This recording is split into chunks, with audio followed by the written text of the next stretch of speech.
जय सिया राम। रक्ताम्भोजदलाभिरामनयनं पीताम्बरालङ्कृतं श्यामाङ्गं द्विभुजं प्रसन्नवदनं श्रीसीतया शोभितं कारुण्यामृतसागरैः भ्रातादिविभावितं वन्दे विष्णुशिवादिसेव्यमनिशं भक्तिष्टसिद्धिप्रदम् कर्पूरगौरं करुणावतारं संसारसारं भुजगेन्द्रहारं सदा वसन्तं हृदयारविन्दे भवं भवानी सहितं नमामि। मनोजवं मारुततुल्यवेगं जितेन्द्रियं बुद्धिमतां वरिष्ठं वातात्मजं वानरयूथमुख्यं श्रीरामदूतं शरणं प्रपद्ये। अखण्डमण्डलाकारं व्याप्तं येन चराचरं तत्पदं दर्शितं येन तस्मै श्रीगुरुवे नमः। जय सिया राम।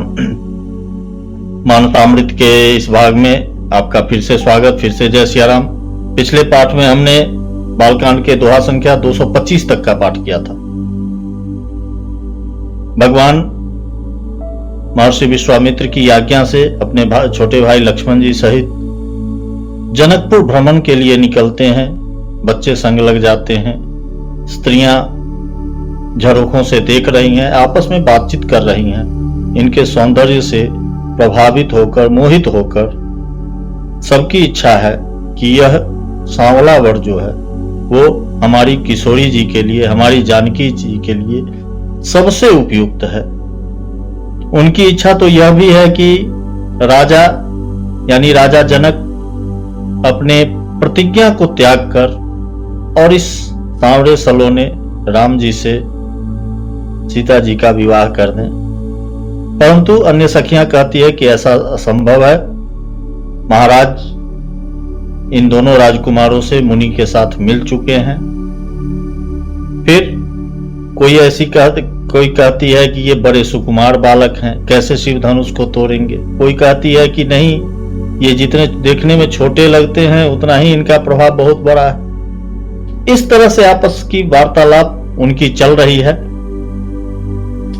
इस वार्तालाप के बीच में प्रभु नगर भ्रमण करते हुए जो रंगभूमि है जहां पर धनुष यज्ञ होने वाला है वहां का निरीक्षण करते हैं, वहां दर्शन करते हैं और विलंब होने पर बालकों को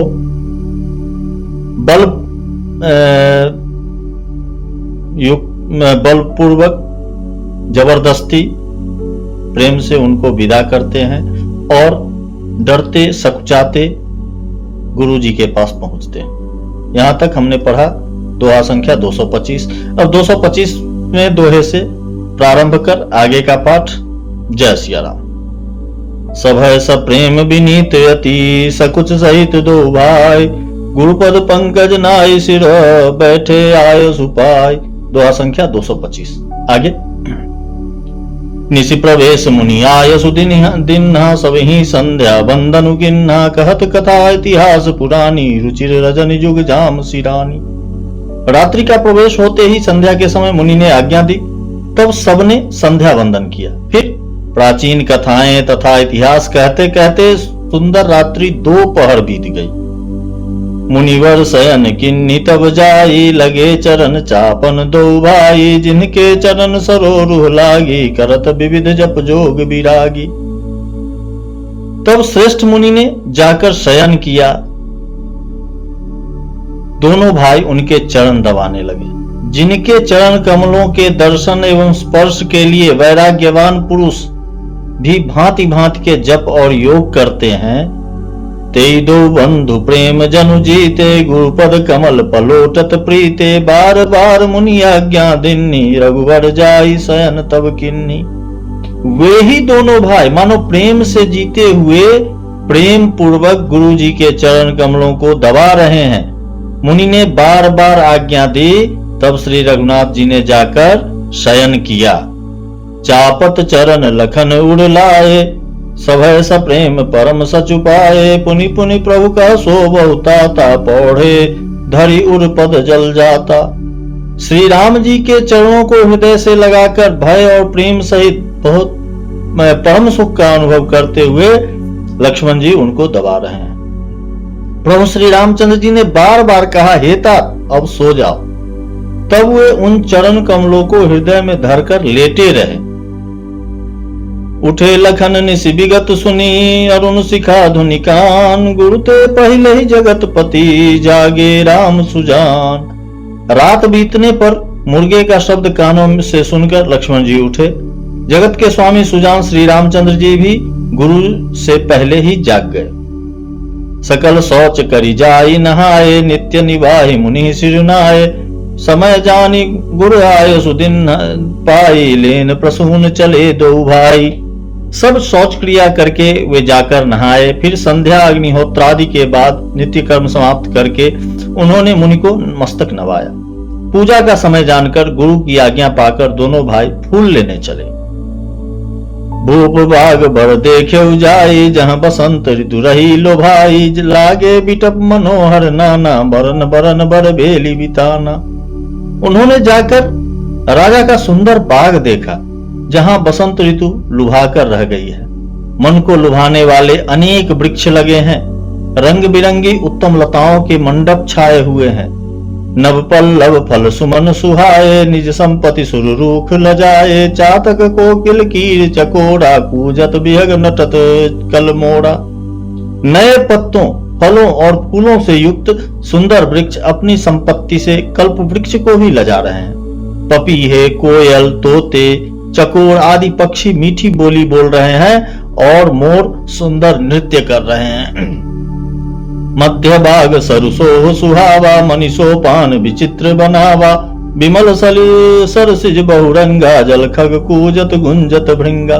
बाग के बीचों बीच सुहावना सरोवर सुशोभित है, जिसमें मणियों की सीढ़ियां विचित्र ढंग से बनी हैं। उसका जल निर्मल है, जिसमें अनेक रंगों के कमल खिले हुए हैं। जल के पक्षी कलरव कर रहे हैं और भ्रमर गुंजार कर रहे हैं। बाग तराग बिलो की प्रभु, हर्षे बंधु समेत, परम रम्य आराम यहू, जो राम ही सुख देत। बाग और सरोवर को देखकर प्रभु श्री रामचंद्र जी भाई लक्ष्मण सहित हर्षित हुए। यह बाग वास्तव में परम रमणीय है, जो जगत को सुख देने वाले श्री रामचंद्र जी को सुख दे रहा है।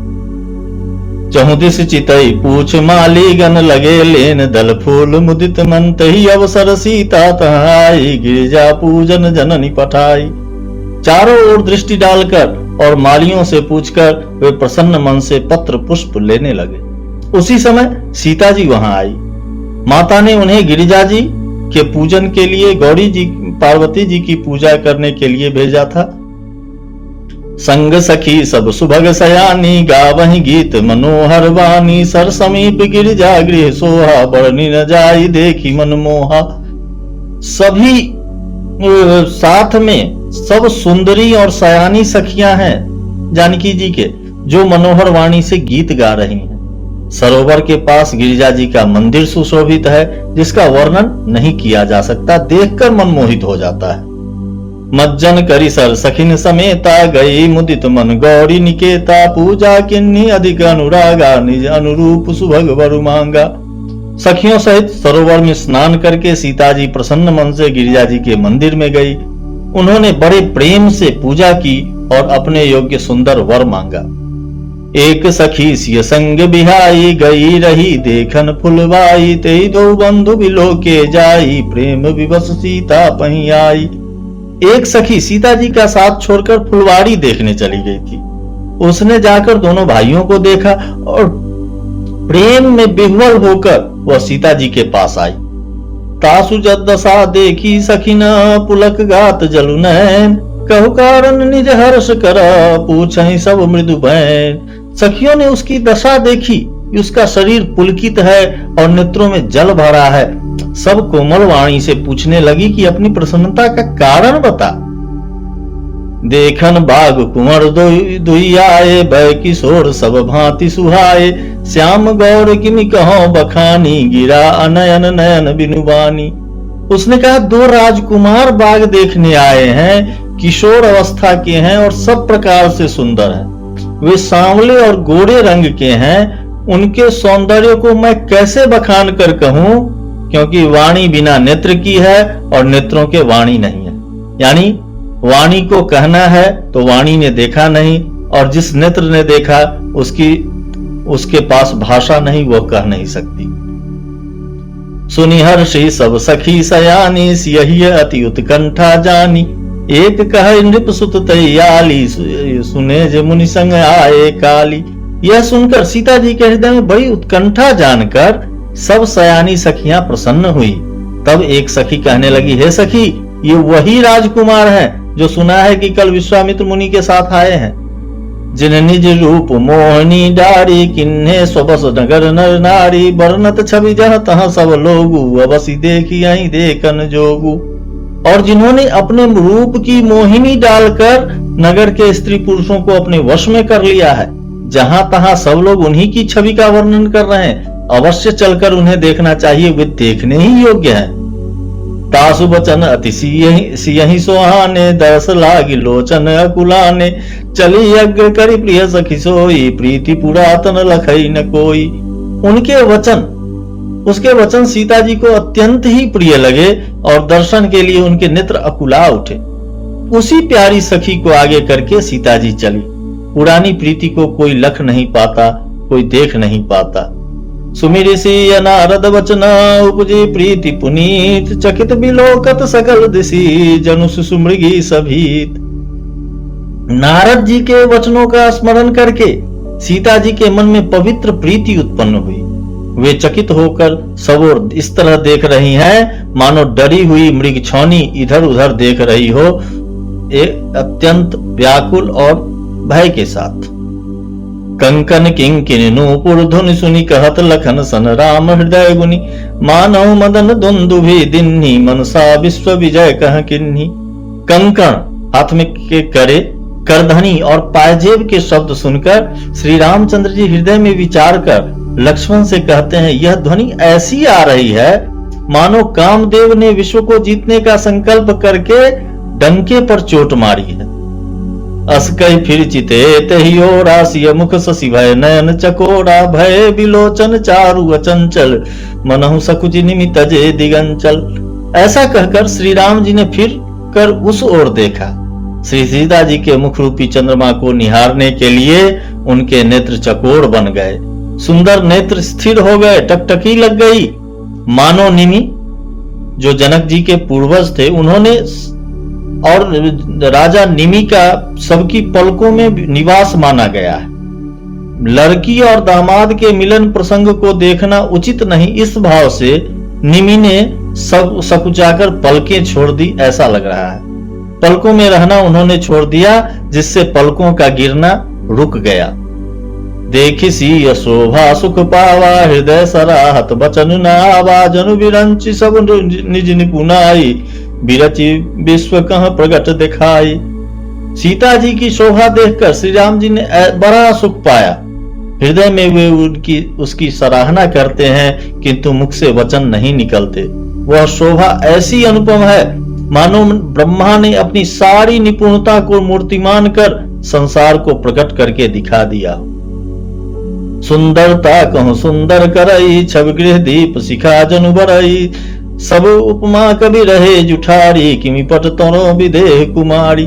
वह सीता जी की शोभा उनकी सुंदरता को भी सुंदर करने वाली है। सीता जी की शोभा सुंदरता को भी सुंदर करने वाली है। वह ऐसी मालूम होती है मानो सुंदरता रूपी घर में दीपक की लौ जल रही हो। अब तक सुंदरता रूपी भवन में अंधेरा था, वह भवन मानो सीता जी की सुंदरता रूपी दीप शिखा को पाकर जगमगा उठा है, यानी पहले से भी अधिक सुंदर हो गया है।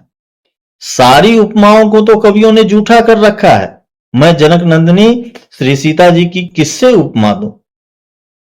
सिय शोभा ये बड़नी प्रभु, आपनी दशा विचारी। बोले सुचि मन अनुज सन, बचन समय अनुहारी। इस प्रकार हृदय में सीता जी की शोभा का वर्णन करके और अपनी दशा को विचार कर प्रभु श्री रामचंद्र जी पवित्र मन से अपने छोटे भाई लक्ष्मण से समयानुकूल वचन बोले। जय सिया राम। दोहा संख्या 230। फिर मिलते हैं प्रभु के इस मिलन प्रसंग के साथ अगले भाग में, मानसामृत के अगले भाग में। तब तक के लिए जय सिया राम।